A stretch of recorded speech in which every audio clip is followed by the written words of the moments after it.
Hello students, welcome back to my YouTube channel बरूट English hub. This is Rajni. तो देखिए students, last lecture में हमने डिस्कस किए थे जॉन केट्स की poem odd on a Grecian earn से 2 स्टैंजाज जो कि 10 लाइंस के थे, और आज हम इस पोएम को कंप्लीट करेंगे। तो चलिए स्टार्ट करते हैं। तो यहाँ पर देखिए स्टैंजा नंबर 3 है, ah happy happy boughs that can not shed your leaves nor ever bid the spring adieu. तो यहाँ पर जो केट्स एड्रेस करते हैं, किन्हें एड्रेस करते हैं? वो करते हैं ट्रीज को। तो देखिए ये अर्न है, जो ग्रेसियन अर्न, जो यूनानी कलश है, इस पर जो पिक्चर्स हैं उनमें कुछ ट्रीज भी है, और उन्हीं ट्रीज को संबोधित करते हुए जोहन केट्स कहते हैं कि तुम हमेशा खुश रहोगे, तुम्हारी टहनियाँ, तुम्हारी ब्रांचेज, बाउस क्या होती है? बाउस होती है ब्रांचेज। तुम्हारी ब्रांचेज हमेशा खुश रहेगी, तुम हमेशा खुश रहोगे। That can not shed your leaves, क्योंकि तुम्हारी ब्रांचेज, तुम्हारी टहनियाँ, तुम्हारी बाउस कभी भी अपने लीव्स को, लीव्स मीन पत्ते, कभी भी तुम्हारे पत्तों को ये शेड, तो देखिए शेड मीन्स फॉल, कि ये टहनियाँ कभी भी तुम्हारे पत्ते नहीं गिराएगी, इसलिए तुम हमेशा खुश रहोगे। Nor ever bid the spring adieu, adieu mean goodbye, goodbye. और कभी भी स्प्रिंग, स्प्रिंग होता है बसंत, सीजन, जो बसंत की ऋतु होती है उसे बोलते हैं स्प्रिंग, और कभी भी स्प्रिंग तुम्हें गुड बाय नहीं कहेगी, यानी हमेशा ही बसंत छाया रहेगा तुम्हारी टहनियों पर। बसंत में क्या होता है? पेड़ों पर और अधिक पत्ते उग जाते हैं, और ऑटम सीजन में क्या होता है? वे सभी पत्ते झड़ जाते हैं पतझड़ ऋतु में। तो यहाँ पर पोइट कहते हैं कि कभी भी पतझड़ नहीं आएगा तुम्हारे ऊपर, और तुम्हारे साथ हमेशा ही स्प्रिंग रहेगी, हमेशा ही बसंत ऋतु रहेगी। ऐसे ही तुम्हारी टहनियाँ पत्तों से भरी रहेगी, वो पत्तों को नहीं गिराएगी पतझड़ आने पर, क्योंकि हमेशा ही यहाँ क्या रहेगा? बसंत ऋतु रहेगी। एंड हैप्पी मेलोडिस्ट, अब देखिए पोइट इस मेलोडिस्ट को, तो एक पाइपर था, हमने इससे फर्स्ट 2 स्टैंजास में पढ़ा था कि जो पाइपर यानी बांसुरी बजाने वाला था, वो बहुत से सुंदर मधुर गीत गाता था। तो उसी मधुर गीत गाने वाले को पोइट यहाँ कहता है एंड हैप्पी मेलोडिस्ट, कि जो ये ट्रीज है, इस ट्रीज के नीचे जो मेलोडिस्ट है वो भी हमेशा ही ऐसे ही मधुर गीत गाता रहेगा, मेलोडीज सुनाता रहेगा। अनवेरिड मीन्स टायरलेस, यानी कि बिना थके हमेशा ही ये मेलोडिस्ट ये गीत गाता रहेगा तुम्हारी टहनियों के नीचे।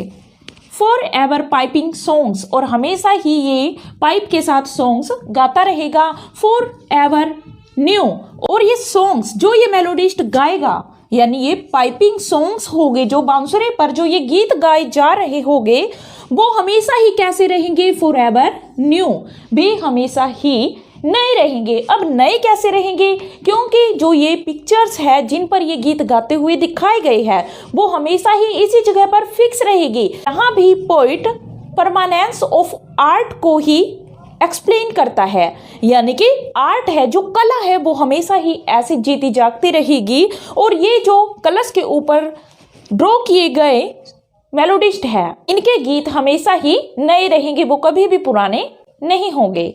अब देखिए मोर हैप्पी लव, और देखिए जो सेकंड स्टैंजा था उसमें कुछ लवर दिखाए गए थे, कुछ मेडन्स थी, कुछ मैन थे।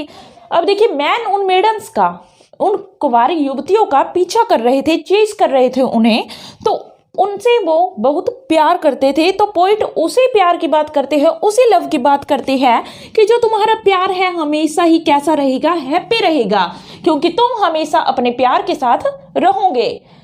मोर हैप्पी हैप्पी लव, और वो प्यार हमेशा ही अमर रहेगा, हमेशा ही तुम खुश रहोगे।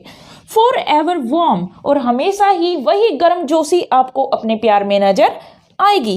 And still to be enjoyed, और हमेशा तुम क्या करोगे? जैसे तुम अब इंजॉय कर रही हो इन पिक्चर्स में अपने लव को, तो उसी तरह तुम इसे इंजॉय करते रहोगे। फॉर एवर पेंटिंग, और देखिए जो मेडन्स थी, जो भाग रही थी और उनके लवर उनका पीछा कर रहे थे, वो हमेशा ही ऐसे ही भागती रहेगी और भागने से क्या होगा, उनकी जो ब्रेथ है वो क्या होगी, बहुत तेजी से चलेगी। तो वही है, जो उनकी ब्रेथ है वो फास्ट मूव करेगी, तो जिससे क्या होगा, वो हाँफती हुई ऐसे ही भागती रहेगी। यानी जो भागती युवतियां हैं वो भागने के कारण हमेशा ही ऐसे ही पैंटिंग करती रहेगी, यानी जोर जोर से सांसें लेगी, क्योंकि वो दौड़ के कारण थक चुकी है। एंड फॉर एवर यंग, और वे हमेशा ऐसे ही यंग रहेगी, जवान रहेगी, वो कभी भी बूढ़ी नहीं होगी, क्योंकि वो पिक्चर है एक, और पिक्चर में हमेशा जैसा हम देखते हैं वैसा ही वो दिखाई देता है। चाहे हम कभी भी किसी भी एज में जाकर देखें, वो पिक्चर हमें जितने भी लोग हैं वो वैसे के वैसे दिखाई देते हैं, वो बूढ़े नहीं होते हैं। All breathing human passion for above. अब देखिए, अब पोइट इनको कहते हैं कि जो तुम्हारा लव है वो इस ह्यूमन पैशन फॉर अबव, इस ह्यूमन पैशन के प्यार से, यानी जो मानवीय प्यार है, इंसानी प्यार है, उससे हमेशा वो अबव रहेगा। अबव क्या होता है, ऊपर। That leaves a heart high sorrowful and cloyed. अब देखिए, ह्यूमन पैशन से ऊपर कैसे रहेगा, क्योंकि जो ह्यूमन लव होता है, ह्यूमन लव हमेशा ही क्या होता है, हर्ट हाई सोरोफुल एंड क्लॉइड, वो हमेशा ही हर्ट को, दिलों को क्या करता है, दुखों से भर देता है। यानी आजकल का प्यार कैसा होता है, जो सिर्फ दुख देता है और कहीं भी उसे पूर्णता नहीं मिलती है, उसे कभी भी बदले में प्यार नहीं मिलता है। पर ये पिक्चर्स में जो प्यार है वो हमेशा ही ऐसे ही बना रहेगा। पर ह्यूमन लव सिर्फ क्या देता है, सोरोज देता है, और वो बदलता रहता है। इसलिए तुम्हारा प्यार इस ह्यूमन पैशन से बिल्कुल ऊपर है। अ बर्निंग फोरहेड, क्योंकि आजकल के दिलों में तो क्या होता है, आजकल के फोरहेड है जो हमेशा ही दिमाग में, फोरहेड का यहाँ पर क्या होगा, जो हमारा माइंड होता है, यानी हमारा दिमाग होता है, हमेशा ही जलता रहता है। यानी कि हम क्या करते हैं, लड़ते हैं, झगड़ते रहते हैं अपने लव से, और क्या करते हैं, फिर धोखा खाते रहते हैं, जिस कारण से हमारे दिमाग है जो उनमें घृणा भरी रहती है, वो जलते रहते हैं। एंड अ पार्चिंग टंग, और जो टंग्स होती हैं इंसान की, वो हमेशा ही झुलसती रहती है आग में, यानी हमेशा ही हम अपने प्यार पर कड़वे आरोप लगाते रहते हैं आजकल की दुनिया में। ये देखिए, जो ये कलश पर प्यार है, जो इसमें पिक्चर्स है, वो हमेशा ही ऐसी ही रहेगी, हमेशा ही ऐसा ही प्यार जीता जागता रहेगा, वार्म रहेगा। पर जो इंसानी लव है उसमें क्या होता है, लड़ाइयाँ होती है, झगड़े होते हैं, दुख मिलते हैं, दिमाग में घृणा भर जाती है, और क्या होता है वहां पर, हमारी जो टंग्स है हम उससे क्या करते हैं, पार्च करते रहते हैं। पार्चिंग मीन्स हमेशा हम अपने जीभ को झुलसाते रहते हैं, कड़वा बोलते रहते हैं अपने लव को। तो वही इसमें कहा गया है, ah happy happy boughs that can not shed your leaves no ever with the spring adieu. अब पोइट यहाँ पर 2 लाइन्स को दोबारा से एक्सप्लेन करते हैं, और वही चीजें यहाँ पर कहते हैं कि पर तुम्हारी जो ये टहनियाँ हैं, इस पेड़ की ये टहनियाँ हैं, हमेशा ही वो खुश रहेगी, क्योंकि ये कभी भी अपने पत्तों को शेड यानी कि फॉल नहीं करेगी, और ये स्प्रिंग, ये बसंत ऋतु कभी भी इस पेड़ की टहनियों को छोड़कर नहीं जाएगी, कभी भी इस पेड़ को अलविदा नहीं कहेगी, वो हमेशा ऐसे ही हरा भरा रहेगा। देखिए, पोइट इस 4th स्टैंजे में क्या कहता है, Who are these coming to sacrifice?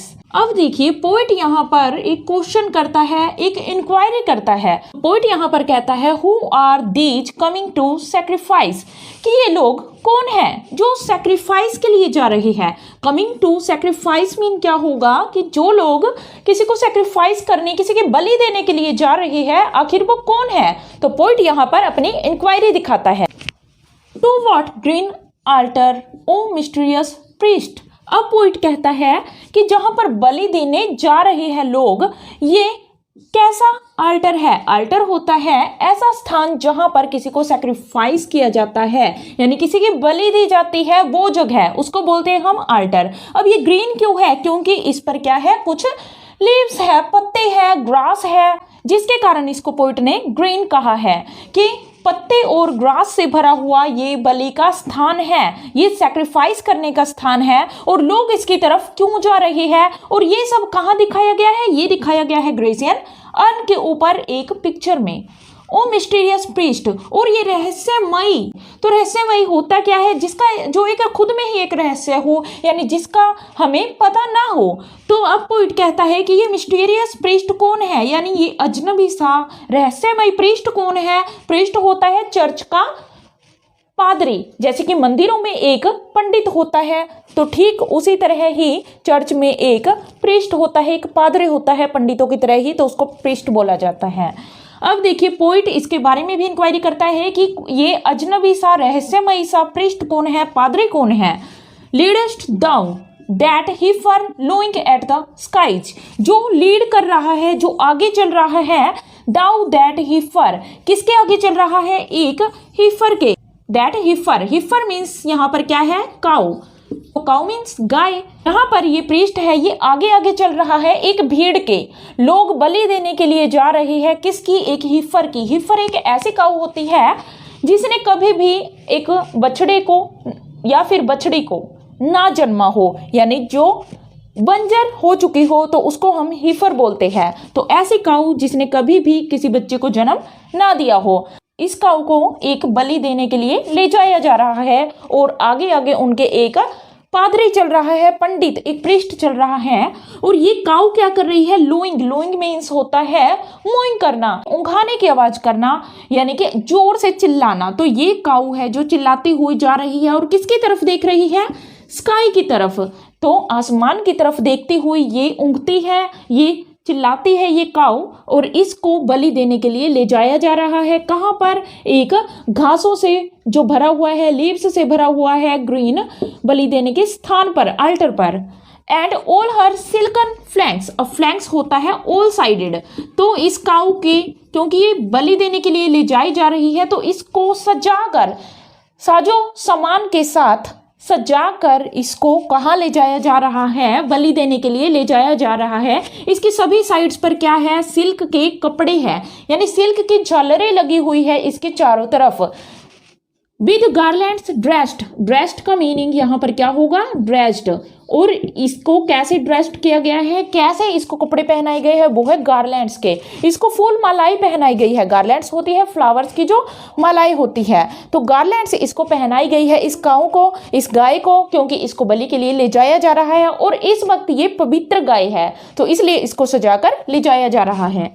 What little town by river or sea shore, अब पोइट यहाँ पर पूछता है, दोबारा से इंक्वायरी करता हुआ, कि आखिर ये छोटा सा गांव, छोटा सा नगर, टाउन कहाँ है ये, बाय रिवर, क्या ये जो बहती हुई दिखाई दे रही है वो एक रिवर है, या फिर वो समुद्र का तट है, कोई किनारा है जिस पर से ये लोग गुजर रहे हैं, इसके पास से गुजर रहे हैं एक छोटे से नगर में।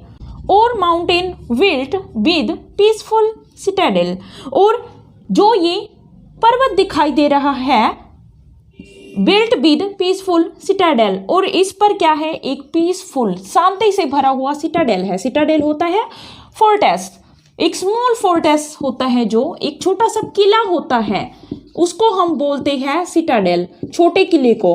तो इसी नगर में जहां से ये बलि देने के लिए लोग जा रहे हैं, एक भीड़ जा रही है, जिनके आगे पादरी चल रहा है और उसके पीछे गाय है और एक भीड़ है, तो ये जब नगर में चलता हुआ जा रहा है एक नहर के साथ साथ, तो उधर ही एक दूर से एक किला दिखाई दे रहा है, सिटाडेल दिखाई दे रहा है, जो कि पीसफुल है, यानी बहुत शांति है वहां पर। सिटाडेल क्या होता है, जो कि नगर की रक्षा के लिए किलाबंदी कर दी जाती है। अब छोटा सा किला है, उसके चारों तरफ दीवार बना दी गई है, यानी चार दीवारी बना दी गई है, जिससे क्या किया जा सके, इस नगर की रक्षा की जा सके। पर इसको अब रक्षा की जरूरत नहीं है, ये पीसफुल हो चुका है, यानी पूरे नगर में शांति छा गई है। क्यों छा गई है, क्योंकि सभी लोग कहाँ चल पड़े हैं, इस गाय को बलि चढ़ाने के लिए चले गए हैं, इसलिए पूरा किला क्या है, इस समय पीसफुल है, खाली है। Is emptied of this folk, और ये लोगों से क्या हो चुका है, फॉक मीन्स क्या होता है, लोग, लोगों से ये बिल्कुल खाली है इस वक्त ये किला। दिस पायस मॉर्न, इस पवित्र मॉर्निंग में, मॉर्न मीन्स मॉर्निंग, इस पवित्र मॉर्निंग में ये किला खाली है, क्योंकि सभी लोग, पवित्र मॉर्निंग क्यों है, क्योंकि इस दिन क्या चढ़ाई जा रही है, किसी देवी देवता की बलि चढ़ाने के लिए काऊ को ले जाया जा रहा है। And little town thy streets for ever more, will silent be. और पोइट यहाँ पर क्या कहता है कि जो ये तुम्हारे टाउन है, तुम्हारा नगर है, तुम्हारी स्ट्रीट्स है, तुम्हारी गलियां है, फॉर एवर मोर, ये हमेशा ही विल साइलेंट बी, शांत ही रहेगी। ये गलियां, ये नगर हमेशा ही ये शांत रहेगा, ऐसे ही शांति बनी रहेगी, क्योंकि तुम जो ये बलि देने के लिए जा रहे हो कभी भी लौट कर नहीं आओगे, क्योंकि तुम पिक्चर पर हो और ऐसे ही ये सीन चलता रहेगा, ऐसा ही ये दिखाया जाता रहेगा। तुम कभी भी बलि नहीं दे पाओगे और ना ही तुम कभी इस टाउन में लौट कर आ पाओगे। इसलिए ये टाउन कैसा रहेगा, ये सिटाडेल कैसे रहेगा, ये हमेशा शांत ही रहेगा। And not a soul to tell, और ये बताने वाला कि तुम जा कहाँ रहे हो और ये बलि क्यों दे रहे हो, ये बताने वाला कोई भी व्यक्ति कभी भी नहीं मिलेगा। Not a soul to tell, जो ये बता सके कि आखिर ये बलि क्यों दी जा रही है, ऐसा बताने वाला। सोल मीन्स यहाँ क्या होगा, कोई पर्सन, कोई व्यक्ति नहीं मिलेगा। वाई दो art is desolate can ever return, और जो तुम्हारी आर्ट है जो डेजोलेट हो चुकी है, यानी ये एकांत हो चुका है, बिल्कुल खाली हो चुका है जो नगर, ये हमेशा ऐसे ही खाली रहेगा, लौट कर नहीं आएगा और ऐसा ही रहेगा। तो पोइट ने यहाँ पर क्या कहा, पूरा एक सीन बताया जो कि कहाँ पर है, ग्रेसियन अर्न पर है। नेक्स्ट चलते हैं। अब देखिए 5th स्टैंजे में पोइट कहता है, O Attic shape fair attitude with brede of marble men and maidens overwrought. O Attic shape, Attic देखिए यहाँ पर, एटिक ग्रीक कंट्री में, यानी कि यूनान देश में प्राचीन काल में एक छोटा सा रीजन हुआ करता था, एक क्षेत्र हुआ करता था एटिक। इसी क्षेत्र से इस कलश की शेप ली गई है, यानी कि ये कभी यहाँ पर एटिक रीजन में, एटिक क्षेत्र में, यूनान के इस एटिक में, जिसका नाम क्या था पहले, एटिका, तो एटिका नामक क्षेत्र से ये एटिक लिया गया है, तो एटिका में शायद ये शेप बनती हो गई। तो इसलिए पोइट ने इस ग्रेसियन अर्न के बारे में कहा है कि तुम्हारी शेप एटिक शेप है, फेयर एटीट्यूड, और तुम हमेशा से ही ब्यूटीफुल हो, फेयर मीन ब्यूटीफुल, हमेशा से ही हो और हमेशा रहोगे। विद ब्रीड, क्योंकि इस पर क्या की गई है, एम्ब्रॉयडरी की गई है। ब्रीड मीन्स क्या होगा यहाँ पर, एम्ब्रॉयडरी, कढ़ाई की गई है, जिस पर बहुत ही अच्छी कढ़ाई की गई है और इसको बहुत ही सुंदर बनाया गया है, और ये हमेशा ही क्या रहेगी, ऐसे ही सुंदरता से भरी रहेगी, ये अर्न हमेशा सुंदर ही रहेगा। अब पोइट कहता है, of marble men and maidens, और इस पर क्या बने हुए हैं, मार्वल मैन एंड मेडन्स, यानी कि कुछ आदमी और कुछ मेडन्स, कुंवारी लड़कियां हैं जो, मैन एंड वीमेन, तो ये इस पर बनी हुई है इस अर्न पर। ओवरब्रोट, जो कि बहुत ही कॉम्प्लिकेटेड सा लग रहा है सब कुछ देखने में, क्योंकि इतना कुछ इस पर बना हुआ है इस अर्न पर, जिसने इसको पूरी तरह से क्राउडेड बना दिया है, फुल बना दिया है, बिल्कुल भर दिया है इसको, जिससे क्या बन चुका है, इसकी हर एक इमेज कॉम्प्लिकेटेड बन चुकी है। इसको समझने में बहुत ही मुश्किल हो रही है कि क्या आखिर ये अर्न बताना चाहता है। हर एक सीन को पोइट यहाँ पर कॉम्प्लिकेटेड मानता है। With forest branches and the trodden Beed, और भी चीज है जो इसको क्या करती है, कॉम्प्लिकेटेड बना देती है, वो है विद फॉरेस्ट ब्रांचेज। इस पर बहुत से फॉरेस्ट ब्रांचेज है, यानी कि जंगलों की, वनों की ब्रांचेज दिखाई गई है, टहनियां ही टहनियां है इस अर्न पर। ट्रोडन वीड, और क्या है यहाँ पर, कुचले हुए। ट्रोडन क्या होता है, जिसको कुचल दिया जाता है। जब हम पैरों से चलते हैं तो पैरों के नीचे घास होती है या कोई भी, यहाँ पर वीड की बात है, यानी कि जो खरपतवार होते हैं, जो खरपतवार है वो कुचल दिए गए हैं, यानी बहुत ज्यादा लोग हैं, इतना क्राउडेड एरिया यहाँ दिखाया गया है, इतनी भीड़ दिखाई गई है इस कलश पर पेंटिंग के अंदर कि इसको देखकर बहुत सी कॉम्प्लिकेशंस आती है, बहुत ज्यादा कॉम्प्लिकेटेड फील होता है पोइट को। डाउ साइलेंट फॉर्म, अब पोइट इस अर्न को कहता है कि तुम्हारी फॉर्म साइलेंट है, यानी तुम बिल्कुल साइलेंट हो, तुम बिल्कुल बोलते नहीं हो, फिर भी इतना क्राउडेड एरिया सब कुछ बयां करता है। डोस्ट teach us out of thought, और ये सब चीजें जो तुम्हारे ऊपर है, टीचर्स हमें चिढ़ा सी देती है, हमें परेशान कर देती है, आउट ऑफ थॉट यानी हमें ये सोचने पर मजबूर कर देती है कि आखिर ये अर्न कहना क्या चाहता है, इतनी सारी पिक्चर्स के साथ, इतनी सारी पेंटिंग्स के साथ, नक्काशियों के साथ, आखिर ये कहना क्या चाहता है, ये सब सोचने को हम मजबूर हो जाते हैं। एज डोथ एटर्निटी, क्योंकि तुम्हारी एटर्निटी हमेशा ही रहेगी। एटर्निटी मीन्स अमरत्व, तुम हमेशा ही अमर रहोगे, हमेशा यही रहोगे। कोल्ड पास्टरल, और जो तुम्हारे ऊपर जो ये पास्टरल सीन है यानी कि पेस्ट्रल सीन है, देहाती सीन है यानी गांव का सीन है, जो यहाँ दिखाया गया है इतना कुछ, वो सारा हमेशा कोल्ड रहेगा, हमेशा शांत रहेगा। वो कहीं भी यहाँ से जाने वाला नहीं है, क्योंकि ये अर्न हमेशा ही रहेगा, सदियों से ये है और हमेशा ही रहेगा। जिस पर ये सीन हमेशा ऐसे ही कोल्ड रहेगा, हमेशा ही ये अपनी कहानी बताता रहेगा। When old age shall this generation best, जब एक ओल्ड एज आएगी यानी कि समय निकल जाएगा, और जब ये जनरेशन खत्म हो जाएगी, बेस्ट मीन डिस्ट्रॉय हो जाएगी, खत्म हो जाएगी, सब कुछ इस धरती से खत्म हो जाएगा, तब भी तुम्हारा अस्तित्व यहाँ रहेगा। दो शार्ट रिमेन, तुम तब भी यहाँ रहोगे।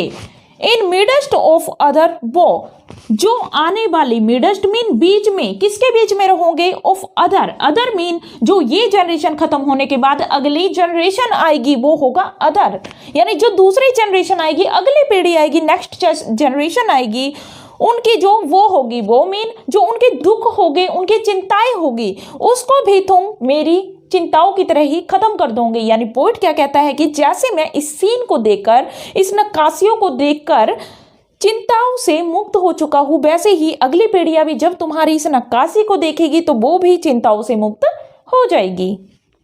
देन आवर्स, और हमारी सारी चिंता ये खत्म हो जाएगी। अ फ्रेंड टू मैन, तुम हमेशा ही एक मैन के अच्छे फ्रेंड रहोगे, एक मनुष्य के हमेशा ही तुम अच्छे मित्र रहोगे। टू होम दो सेस्ट, और हमेशा ही तुम उन्हें अपनी कहानी बताते रहोगे। ब्यूटी इज ट्रूथ, क्योंकि जो सुंदरता होती है वही सच होता है, यानी सुंदर चीज हमेशा सच होती है। ट्रूथ ब्यूटी, और ब्यूटी में ही क्या होता है? सच्चाई होती है, यानी कि सुंदरता ही सच्चाई है, सच है, और सच ही सुंदर है। दैट इज ऑल, यानी कि दैट्स ऑल, और इसके अलावा मैं कुछ नहीं कहना चाहता। सच्चाई ही सुंदरता है और सुंदरता में ही क्या है? सच्चाई है। ये know on earth and all ये नीड टू नो, और सब कुछ इस धरती पर है जो ये तुम्हें पता है और पता होना भी चाहिए। तुम्हें जरूरत है ये सब जानने की कि सच्चाई ही सुंदरता है और सुंदरता ही सच्चाई है, यानी कि ये इतना अच्छा, इतना सुंदर कलश है, यही सच्चा है, यही जीवन की एटर्निटी शो करता है, यानी कि अमरत्व दिखाता है जिंदगी का, वो कलश ही दिखाता है। इस पर बनी चीजें हमेशा के लिए परमानेंट हो चुकी है, और मनुष्य की जो लाइफ है वो हमेशा के लिए टेम्परेरी है, क्षणभंगुर है, कभी भी वो खत्म हो सकती है। तो ये हुई हमारी odd on a Grecian earn complete poem. तो अगर आपको ये लेक्चर अच्छा लगा हो तो मेरे चैनल को लाइक, सब्सक्राइब एंड शेयर जरूर कीजिएगा। Thank you.